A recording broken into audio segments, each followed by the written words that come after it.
थी कि जो मेडिसिन का डोज होता है उसको कैसे कैलकुलेट करें, इस पे वीडियो बनाई जाए। तो दोस्तों इस वीडियो में आप जानेंगे कि जो मेडिसिन होती हैं टैबलेट सिरप्स, और इनको आपको कैसे किसी मरीज को दे सकते हैं अगर आपके पास मौजूद हैं ये दवाइयाँ। तो यहाँ पे अगर बात की जाए डोज की, तो बात करते हैं छोटे बच्चों की। अधिकतर केसेस में देखा जाता है छोटे बच्चों को डॉक्टर दवा तो लिख देता है लेकिन माँ बाप कन्फ्यूज हो जाते हैं कितनी देना है। यहाँ पे एक फॉर्मूला चलता है दोस्तों, जिससे हम बोल सकते हैं कि जो डिजायर्ड डोज होता है, desired dose into volume of medicine, और जो डोज आपके हैंड में, मतलब कि हैंडेड डोज। तो यहाँ पे बहुत ज़्यादा दिमाग लगाने की ज़रूरत नहीं है, सीधा सा फॉर्मूला यहाँ पे देख सकते हैं। मतलब कि एक जो दवा डॉक्टर ने प्रिस्क्राइब की है, मतलब कि डॉक्टर बोलता है आपको ये बच्चा है इसको आपको 50 mg देना है, आपको 60 mg देना है, या 100 mg देना है, और ये डिजायर्ड डोज होता है, मतलब कि ये प्रिस्क्रिप्शन डोज है, मतलब कि इतना आपको देना है। अब ये कहाँ मिलेगा आपको, हो सकता है उस दवा पे लिखा हो कि भाई इतने महीने के बच्चे को इतना देना है, मतलब इतने mg देना है, या डॉक्टर भी आपको बताएगा कि इतने mg आपको इस बच्चे को देना है, ठीक है। और यहाँ पे होता है वॉल्यूम, मतलब कि आपने कभी मेडिसिन खरीदी हो, अधिकतर जो सीसी मतलब कि जो सिरप आते हैं उन पर लिखा रहता है कि भाई each 2 ml contents, each 5 ml contents, आप जरूर देखना इस चीज़ को, या ईच 1 ml कंटेंट्स। उदाहरण के लिए पैरासीटामोल मान लेते हैं, उसमें लिखा है सीसी पर, सिरप पर कि भाई each 2 ml contents 120 milligram paracetamol, मतलब कि वो सीसी इतनी बड़ी हो सकती है, इतनी छोटी हो सकती है। तो उसके 1 ml के अंदर कितना पैरासीटामोल है, उसके 2 ml के अंदर कितना पैरासीटामोल है, या उसके 5 ml के अंदर कितना पैरासीटामोल है, ये मैटर करता है, ठीक है। तो यहाँ पे वॉल्यूम यही होता है। मान लो कोई सीसी है, उसके अंदर ईच 5 ml के अंदर जो है 120 पैरासीटामोल है, तो आपको पूरी सीसी से कुछ मतलब नहीं। आपने जो 5 ml सिरप आपने चम्मच में लिया है ना, उस 5 ml के अंदर 120 mg पैरासीटामोल है, और पूरा खेल आपको उसी में करना है। कैसे?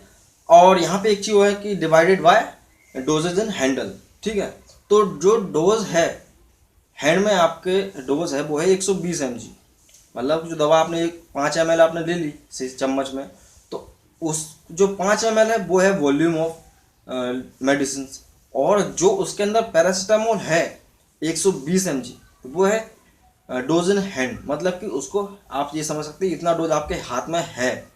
तो ये फॉर्मूला बेसिकली यही है कि desired dose into volume divided by dose in hand, ठीक है। तो इसको इतना कैलकुलेट कर लेंगे आपको समझ में आ जाएगा। तो यहाँ पे अगर कैलकुलेट किया है, मान लेते हैं कि भाई आपका बच्चा जो है उसको डॉक्टर ने बोला है कि इसको आपको 50 mg पैरासीटामोल देना है, बच्चा है 50 mg देना है उसको। तो अब क्या करेंगे कि 50 mg आपका डिजायर डोज हो गया, उसको आप गुणा करो 5 mg से, 5 ml से, वॉल्यूम 5 ml है, ठीक है। तो यहाँ पे आप गुणा करेंगे और डिवाइड करेंगे 120 mg से, तो आपके हाथ में जो निकलेगा वो रहेगा 2 ml, मतलब कि आपने चम्मच में लिया 5 ml, अगर आप उसको 2 ml देंगे बच्चे को तो उसको 50 mg पैरासीटामोल उसकी बॉडी में जाएगा, ठीक है। ये तो एक बात रही। अब बात करते हैं कि भाई डोज कैसे कैलकुलेट करें उम्र के हिसाब से।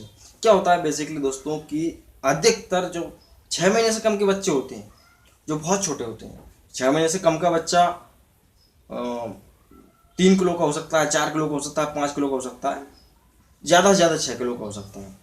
तो इस कंडीशन में कभी भी आप बच्चे को 50 mg से ज़्यादा का डोज ना दें, ठीक है। 50 mg इसलिए क्योंकि इतना सूटेबल रहता है। और यहाँ पे एक चीज़ बताता चलूँ, नहीं तो कई लोग मुझे कमेंट्स में गाली देंगे।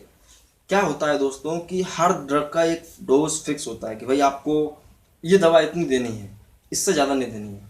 ऐसा नहीं है कि आप सोचें कि यार पैरासीटामोल हमने 50 mg दे दिया तो हम लिवोसिट्रिजिन भी 50 mg दे दो, वो बहुत दिक्कत देगा।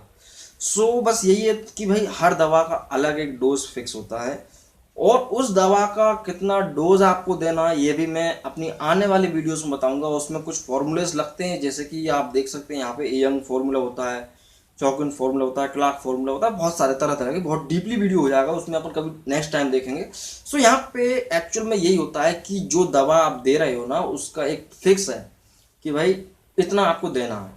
अब वो डॉक्टर आपको बता देगा, या तो उस दवा पे भी लिखा रहता है कि भाई ये दवा है इस बच्चे को इतनी देनी है। लिवोसिट्रिजिन को ले लो आप। लिवोसिट्रिजिन जो है एक एडल्ट डोज का 4 mg होता है, तो बच्चे के लिए तो 0.2 mg रहता है, या 0.4 mg रहता है, तो ये भी आप मान के चल लो, ठीक है। तो यहाँ पे 6 महीने से कम के बच्चे को कभी भी कोशिश करें, जो नॉर्मल सी दवाइयाँ होती हैं पैरासिटामोल वगैरह, वो 50 mg तक आप दे सकते हैं। इवन फ्लूकोनाजोल जो टैबलेट रहती है वो भी 50 mg देते हैं। सो अब 6 महीने से ज़्यादा का बच्चा है तो भाई उसका वजन भी बढ़ गया, तो यहाँ पे उसका वजन 7-8 किलो हो सकता है। या साल भर का बच्चा जो होता है, 1 साल का, उसका वजन लगभग 10 किलो या 8-9 किलो तो हो ही जाता है, तो उस कंडीशन में भी थोड़ा डोज बढ़ जाता है। 100 mg तक दे सकते हैं आप। और यहाँ पे एक चीज़ और है दोस्तों कि कुछ दवाइयों के डिपेंड करते हैं डोजेस कि भाई पर केजी के हिसाब से, मतलब कि पैरासीटामोल है जो 6 महीने से कम का बच्चा है तो उसको 10 mg पर केजी देना, मतलब कि बच्चा 5 किलो का है तो 10 मिलीग्राम के हिसाब से उसको, मतलब कि हर किलो के हिसाब से आपको वजन देना। मान लो 5 किलो का वजन बच्चा है तो 10 मिलीग्राम से उसको मल्टीप्लाई कर दो तो हो जाएगा 50 मिलीग्राम, तो आपको 50 मिलीग्राम देना है। अब बच्चा 10 किलो का है तो क्या होगा कि 6 महीने के बाद डोज बढ़ जाता है। कैसे बढ़ जाता है कि पैरासीटामोल का डोज 15 मिलीग्राम पर केजी हो जाता है।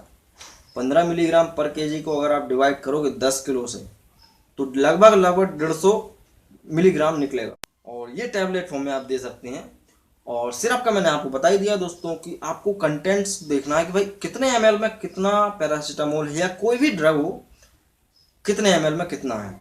अब जाते हैं दोस्तों, 1 साल से ऊपर का बच्चा हो गया तो क्या करना है, फिर उसको आपको वही फॉर्मूला लगाना है और 1/4 हिस्सा आप दे सकते हैं। 2 साल के बच्चे को आप मान लो ऐसे पैरासीटामोल की टैबलेट है 500 mg की टैबलेट है तो उसको आप 4 भागों में तोड़ लो, और जो चौथाई टुकड़ा है उसको आप दे सकते हो, लगभग 125 mg दे सकते हो। और बस यही है दोस्तों। इसके अलावा जो बच्चा 12 साल से ऊपर का है तो उसको आप एडल्ट डोज भी दे सकते हो, मतलब कि एडल्ट मतलब कि जो आप बड़ों में देते हैं वो भी दे सकते हो, वो कोई दिक्कत नहीं आएगी।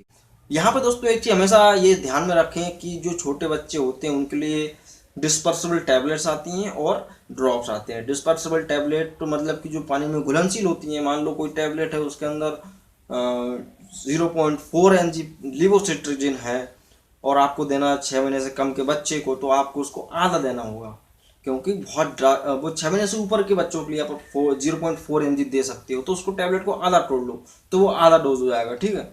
तो उसको बस दूध या पानी में घोल के आप दे सकते हो बच्चे को, और वो डिपेंड करता है कौन सा आप मॉलिक्यूल इस्तेमाल कर रहे हो, ठीक है। और यहाँ पे एक चीज़ हमेशा ध्यान रखो दोस्तों कि जो ड्रॉप्स आते हैं उनमें भी 1 ml के लगभग जगह होती है ड्रॉप्स में, और एक ड्रॉपर के अंदर लगभग 1 ml में 7 या 8 बूंद बन जाते हैं लगभग। और यही बूंद जो होते हैं दोस्तों आपको काउंट करना होते हैं। मान लो 1 ml के अंदर मान लो 50 mg पैरासीटामोल है तो आपको 25 mg देना है, तो आप उसको कितना दोगे, 3 या 4 बूंद दे दोगे तो भी काम हो जाएगा। तो एक बेसिक सा एक गाइडलाइन है मेरी तरफ से, और ज़्यादा डीपली नहीं बताऊंगा नहीं तो पूरा आपके सिर से निकल जाएगा। बहुत ही इंपॉर्टेंट चीज़ बताना चाहूँगा दोस्तों, कई बार क्या होता है कि बच्चों को सुलाने के लिए लोग नींद की गोलियां का इस्तेमाल करते हैं, बिल्कुल ना करें, बहुत ही ज़्यादा डेंजरस होती हैं। बच्चे को बहुत दिक्कत होगी, वो 4-5 दिन के लिए तक सो सकता है, मतलब कि उसकी सांस लेना बंद हो सकती है, आपको दिक्कत पड़ जाएगी। आप कभी भी ऐसी दवाइयों का इस्तेमाल ना करो तो ही अच्छा है। तो दोस्तों इस वीडियो में मैंने आपको इंजेक्शन से डोज के बारे में नहीं बताया, अगर आप मुझे कमेंट करेंगे तो इस बारे में भी वीडियो बनाऊंगा इंजेक्शन की डोज के बारे में। और हम आने वाले समय में जो मैंने आपको बताया फॉर्मूला कि भाई डिजायर डोज कैसा निकाल सकते हो आप, कि भाई किस व्यक्ति को कितना डोज देना है, तो उसके लिए वीडियो बनाएंगे हम, जो फॉर्मूलेस होते हैं यंग फार्मूला वगैरह, तो उस बारे में जानेंगे। तो दोस्तों आज की वीडियो में सिर्फ इतना ही। वीडियो अच्छा लगा तो लाइक करना, कोई क्वेरी है तो मुझे कमेंट करना, अगर आपने हमारे चैनल पर चैनल को सब्सक्राइब भी कर लो, क्योंकि ऐसी वीडियो मिलती रहेंगी आपको। और मिलते हैं नेक्स्ट वीडियो दोस्तों। जय हिंद, वंदे मातरम।